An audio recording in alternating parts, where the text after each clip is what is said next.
पूरी दुनिया के उन मीडिया वालों को, दुनिया के उन तमाम एजेंसीज को, दुनिया के तमाम उन आईटी सेल्स को मेरा चैलेंज कि तुम दिखा दो कुरान में, अहादीस में कहां पर दहशतगर्द, कहां पर तशद्दुद, कहां पर जुल्म ज़्यादती का ऑर्डर है। तुम दिखा दो, मैं कुरेद कुरेद कर उन औराक को, कुरेद कुरेद कर उन अल्फाज को, उन हुरूफ को मैं कुरेद कर निकाल कर फेंक दूंगा। लेकिन वलन तफ़अलू, तुम क़यामत तक ऐसा नहीं कर सकते। क्यों? क्योंकि कुरान में है ही नहीं, कहीं पर दहशतगर्दी की तालीम कहीं पर नहीं है। बल्कि कुरान करीम जिन पर नाजिल किया गया उन पर दहशतगर्दी की गई, उन पर जुल्म ज़्यादती की गई।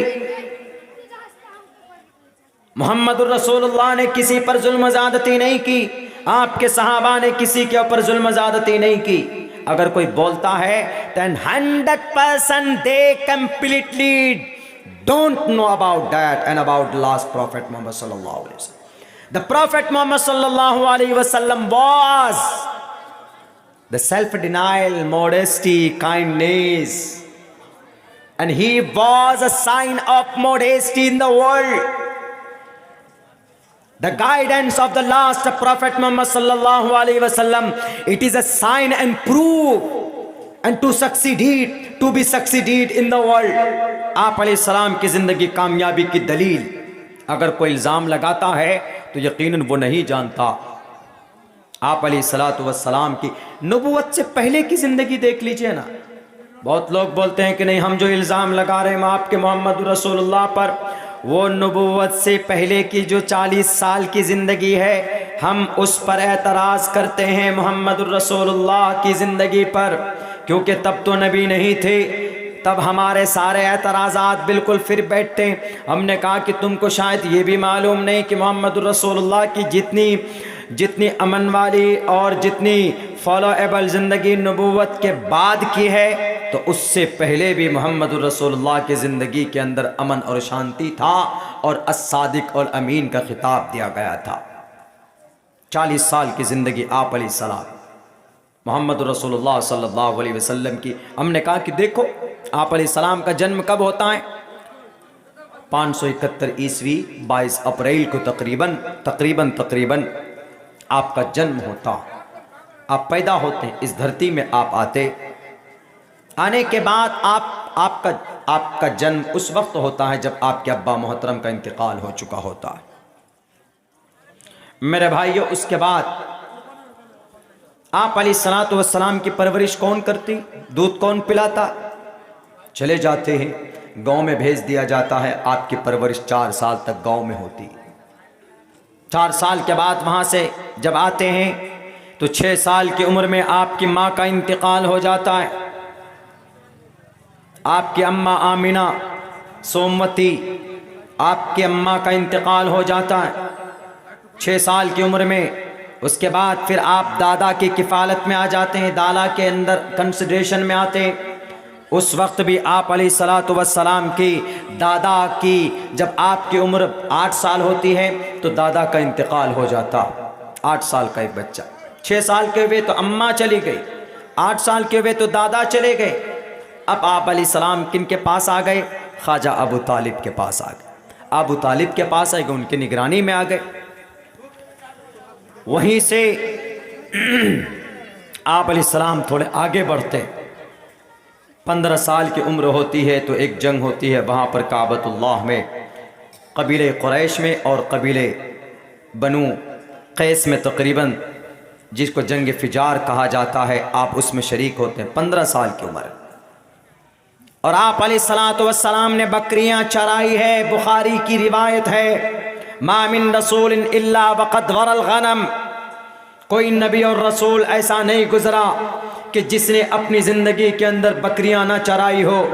बकरियां चराने के पीछे एक मकसद, बकरियां छोटी जानवर होती हैं, इधर से उधर भागती।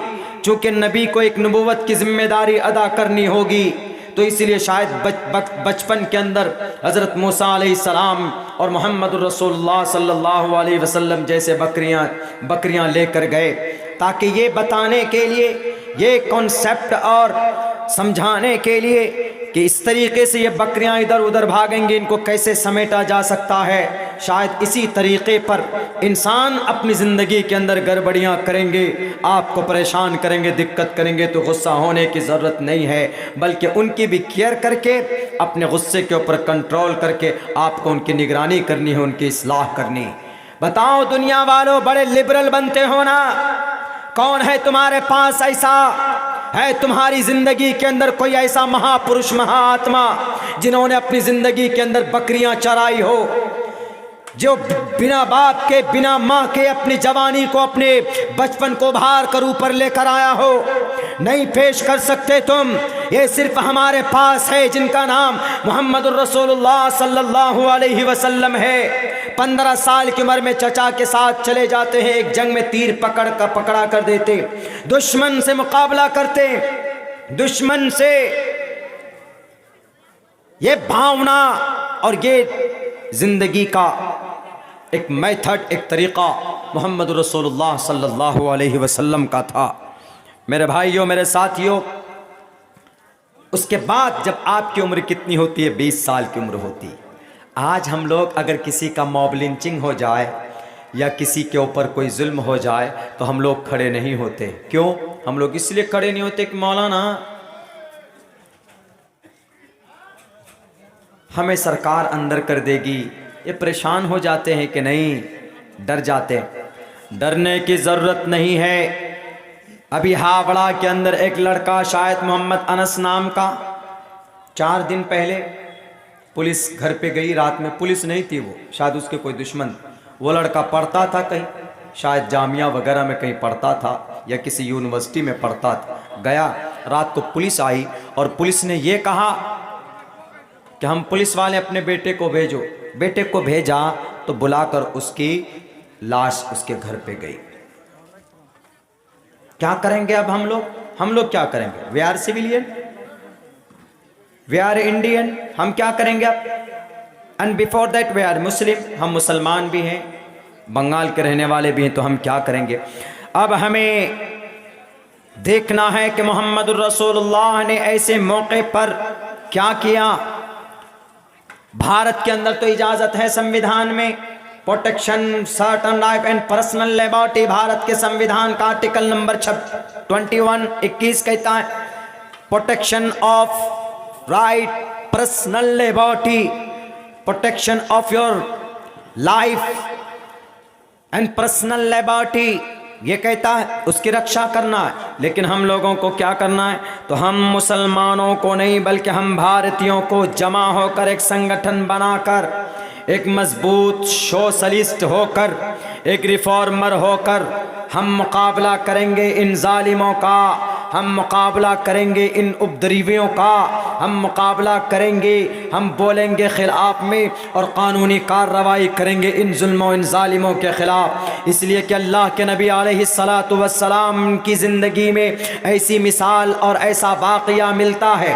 आस बिन वाइल एक मक्का के अंदर नबुव्वत से पहले आस बिन वाइल एक ताजिर थे, मुशरिक थे, लेकिन बाहर से एक आदमी ज़बीत नामी शख्स आकर उनके साथ शेयरिंग में, उनके साथ टुगेदर मिल कर के बिजनेस करता।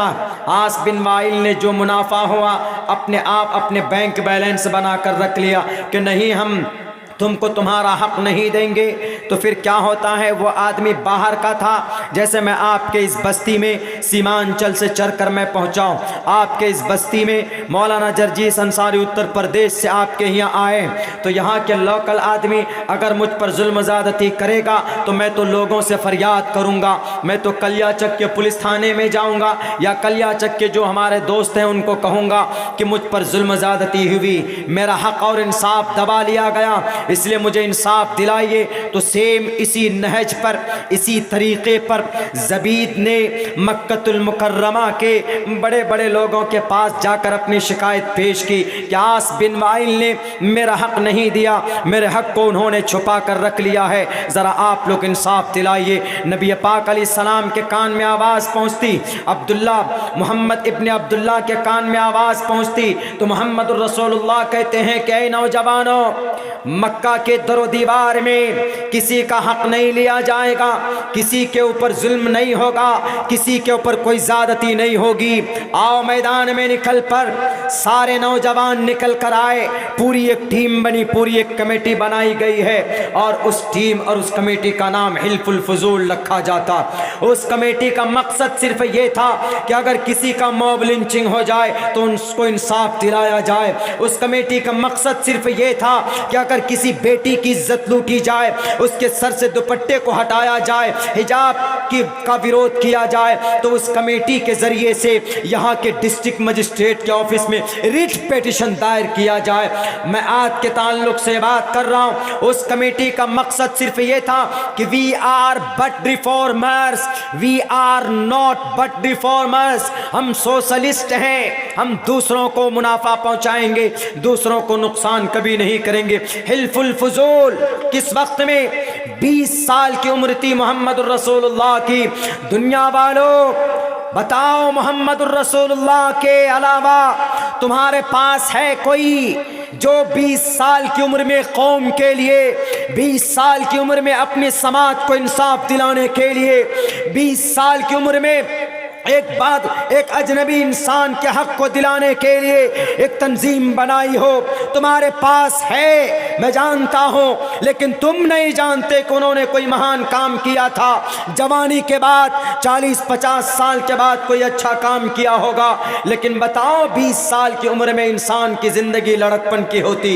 हमारे यंग नौजवान, ये जितने भी यंगेस्ट हैं, 20 साल की उम्र में वो अपनी जिंदगी का एक टारगेट नहीं तय कर पाते। मोहम्मद रसूलुल्लाह ने 20 साल की उम्र में अपनी जवानी को समाज के इंसानों के लिए इंसाफ दिलाने के लिए हिल्फुल फुजूल एक तंजीम बनाई थी। तब जाकर कहा कि आस बिन वाइल, तुमने अगर ज़बीद का हक नहीं दिया तो मैं तुम्हें नहीं छोड़ूंगा। उस तंजीम ने कहा, उस जमात ने कहा। हिल्फुल फुजूल, हिल्फ मीन्स एग्रीमेंट, कॉन्सेप्ट, संगठन, संस्था। विश्व हिंद परिषद जैसे संस्था है, आरएसएस जैसे संस्था है, जमीयत उलमा जैसे संस्था है, जमात अहले हदीस जैसे एक धार्मिक और एक अलग बिरादरी है। इसी तरीके पर हिल्फुल फुजूल एक तंजीम, एक कमेटी बनाई गई थी। आज अगर कोई आप कमेटी बनाते हैं जलसे के लिए, ये सोशल काम के लिए करते हैं, तो उसका सबूत और उसका वजूद मौजूद है और हमें करने की ज़रूरत भी है। हम असल करते नहीं, बोलते नहीं, अपना हक नहीं मांगते, तो हम लोग यहाँ कमज़ोर पड़ जाते।